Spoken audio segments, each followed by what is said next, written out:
শুভ সকাল। আগাগোড়াই আমার ফুলের প্রতি একটা অবসেশন ছিল। যখন ছোট ছিলাম তখন বাপির কাছে বায়না করতাম, বাপি একটা গোলাপ এনো তো।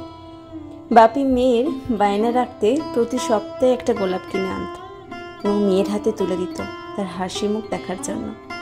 কিন্তু বড় হওয়ার সাথে সাথে বায়না কমলো, কিন্তু ফুলের প্রতি যে অবসেশন সেটা কিন্তু কমেনি।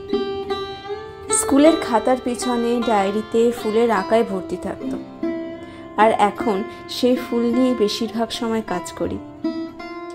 খুব ভালো লাগে এটা ভেবে যে একসময় যেটা ভালোবাসতাম, যেটাতে আমি অবসেসড ছিলাম, সেটা নিয়ে কাজ করার সুযোগ পাচ্ছি। তাই ভাবলাম একটা গোলাপ বানাই আর তার টিউটোরিয়ালটা তোমাদের সাথে শেয়ার করি। যদিও আমি এর আগে গোলাপ বানাইনি, তাই ছোটোর উপর তৈরি করলাম আমার প্রথম গোলাপ।